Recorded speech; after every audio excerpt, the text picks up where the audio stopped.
آج سے کافی عرصہ پہلے ایک ملک ہوا کرتا تھا جس کا نام سریان تھا۔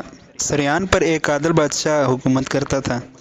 بادشاہ کا نام سلیمان تھا۔ اس کی ایک چاند سی ملکہ بھی تھی۔ دونوں میں بہت محبت تھی۔ عوام بھی ان دونوں کے عدل و احسان سے بہت خوش تھی اور دن رات انہیں دعائیں دیتی تھی۔ بادشاہ کے 3 بیٹے بھی تھے اور ایک بیٹی بھی تھی۔ سب سے بڑے بیٹے کا نام سلیم، اس سے چھوٹے بیٹے کا نام ندیم اور سب سے چھوٹے بیٹے کا نام اکبر تھا۔ اس سے چھوٹی کا نام شہزادی سونیا تھا۔ شہزادی سونیا سب بھائیوں سے چھوٹی ضرور تھی، لیکن ملکہ اور اس کے علاوہ اس کے تینوں بھائیوں بھی جی ہاں، وہ بے حد بدصورت تھی۔ جب وہ پیدا ہوئی تو بادشاہ اور ملکہ نے اسے دیکھتے ہی منہ موڑ لیا تھا اور بچپن سے لے کر 17 سال کی عمر تک اسے نہ تو بادشاہ نے بیٹی کہہ کر سینے سے لگایا اور نہ ملکہ نے۔ لیکن اس کے باوجود شہزادی سونیا نے زندگی سے ہار نہیں مانی۔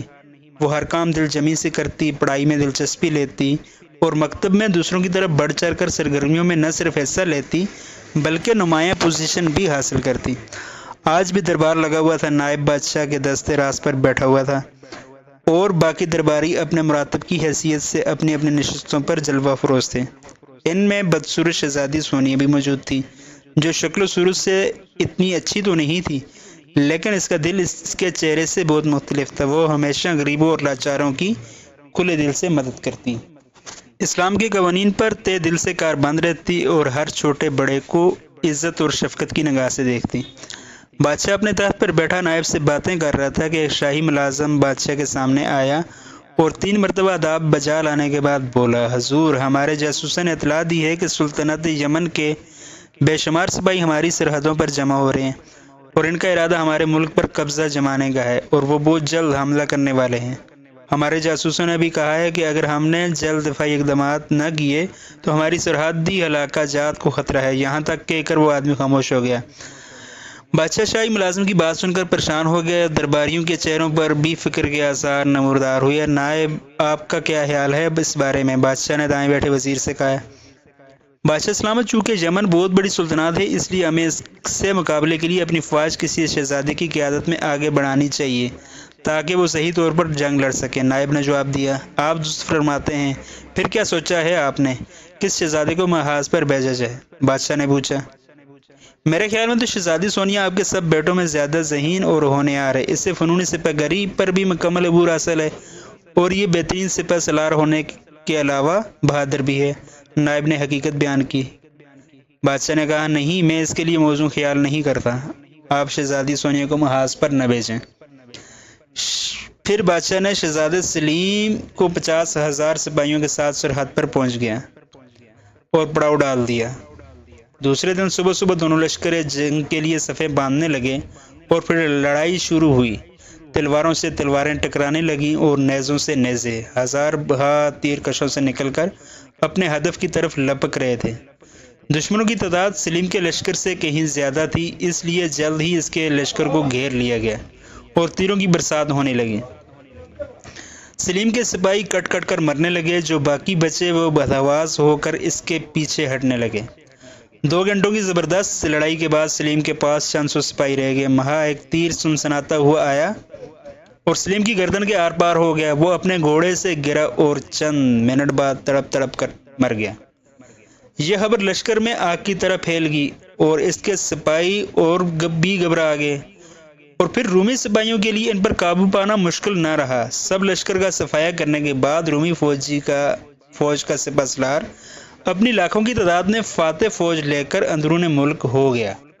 بادشاہ سلیم کی موت کی خبر سن کر بجلی بن کر گری۔ ملکہ تو پھوٹ پھوٹ کر رونے لگی۔ بادشاہ نے اسے دلاسا دیا اور ندیم شہزادوں کو 70,000 سپہ کے ساتھ مقابلے کے لیے روانہ کیا۔ وہ اندرون ملک آتی فوج دشمن سے سرحد کے قریب ہی جا ٹکرایا اور ڈٹ کر مقابلہ کیا، لیکن وہ ایک قابل شہزادہ تھا، وہ ایک قابل سپہ سالار نہ تھا۔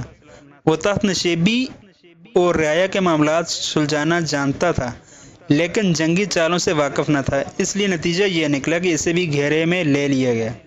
شہزادے نے خود کو بے بس پا کر ایک طرف تیروں کی بوچھاڑ کرا دی، جس سے اسی جانب سے دشمنی فوج کا گھیراؤ وقتی طور پر ٹوٹ گیا اور وہ شہزادہ وہاں سے فرار ہونے میں کامیاب ہو گیا۔ لیکن ابھی وہ گہرے سے نکل کر تھوڑی ہی دور گیا تھا کہ اس کے عقب میں گھوڑوں کی متعدد ٹاپیں سنائی دیں۔ اس نے مڑ کر دیکھا تو حیران رہ گیا۔ دشمن فوج کا ایک دستہ اس کا تعاقب کرتا ہوا بہت نزدیک پہنچ چکا تھا۔ شہزادے نے یہ دیکھ کر اپنے گھوڑے کی رفتار تیز کر دی، لیکن دشمنوں نے اسے گھیر لیے۔ ایک سپاہی کی تلوار اس کی پشت پر لگی اور وہ تڑپ کر گھوڑے سے نیچے گر گیا، اور ایک سپاہی نے نیچے اتر کر اس کا سر قلم کر دیا۔ بادشاہ اپنے بیٹے ندیم کی موت کی خبر سن کر بے حد رنجیدہ ہوا۔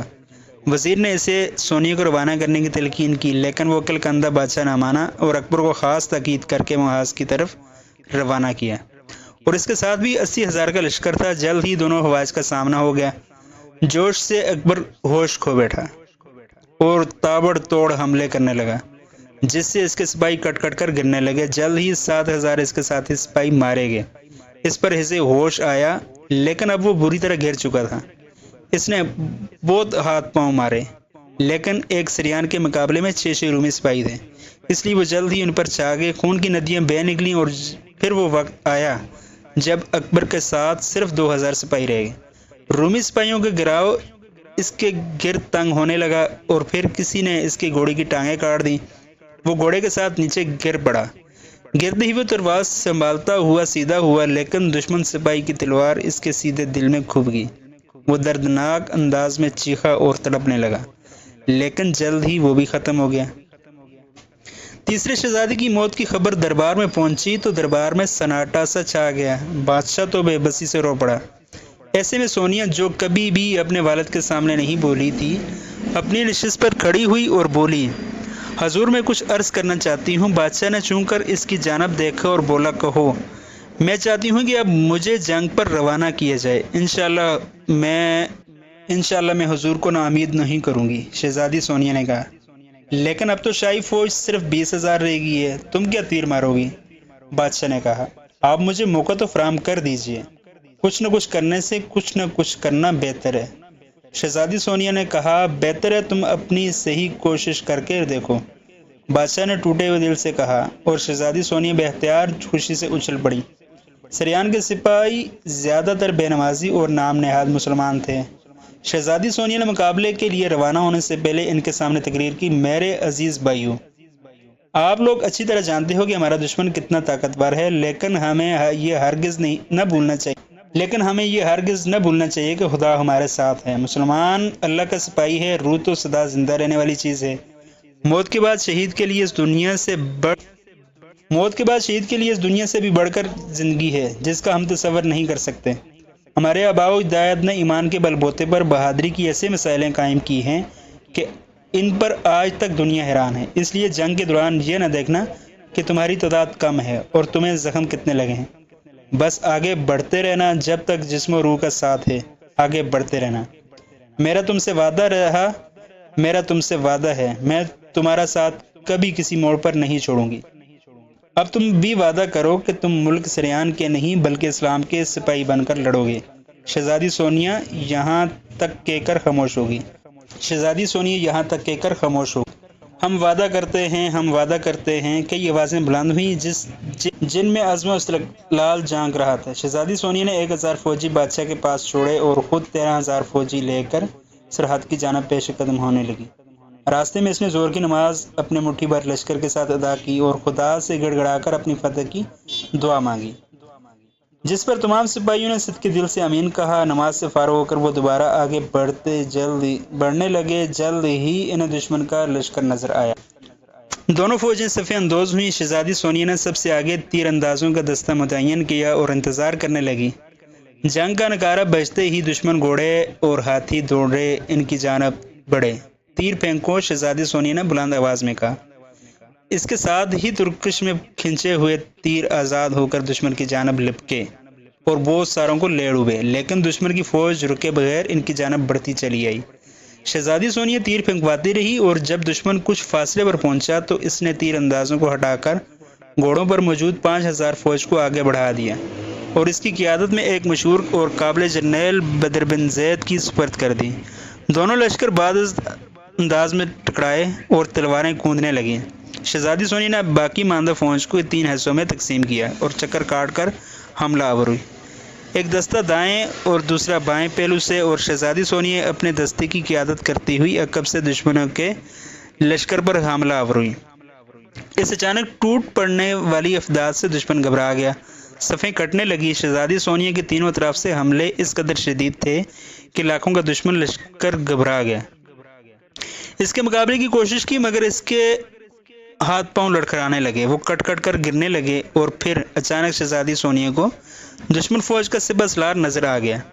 وہ ہاتھی پر بیٹھا تھا۔ شہزادی سونیا نے ترکش میں تیر چڑھایا اور چلا دیا۔ تیر کمان سے نکلا اور سیدھا سپہ سالار کے سر میں جا لگا۔ وہ ہاتھی سے نیچے گر گیا۔ اس کا مرنا تھا کہ بدحواس رومی سکے سب بددل ہو گئے اور مسلمانوں کے ہاتھوں مرنے لگے۔ آخرکار وہ اپنی بچی کچی فوج لے کر بھاگ نکلے۔ مسلمانوں نے ان کا تعاقب کیا اور بیشتر کو مار کر مال غنیمت حاصل کر لیا۔ شہزادی سونیا بہت سخت زخمی تھی۔ اس کے جسم پر جا بجا زخموں کے نشانات نظر آ رہے تھے۔ کمر پر گہرا تلوار کا گھاؤ لگا ہوا تھا اور پسلی میں تیر کھب چکا تھا۔ دشمن کے فرار ہونے کے بعد وہ اپنی فوج کو لے کر واپس دربار کی طرف روانہ ہوگی۔ وہ تیر نکال کر پھینک چکی تھی، لیکن پھر بھی زخموں نے اسے مہلت نہ دی اور وہ راستے میں ہی رکی۔ سب ساتھی اس کے ارد گرد اکٹھے ہو گئے اور وہ سب اشک بار تھے۔ رو مت، میری خوش قسمتی ہے کہ میں شہید ہوئی ہوں، اس سے بڑھ کر موت بھلا کیا ہو سکتی ہے۔ یہ کہہ کر شہزادی سونیا نے ایک ہچکی لی اور دم توڑ دیے۔ بادشاہ کو جب شہزادی سونیا کے متعلق خبر ہوئی تو وہ بھی رو پڑا۔ وہ بولا، افسوس، میں نے تمہیں سمجھنے میں غلطی کی، مجھے معاف کرنا۔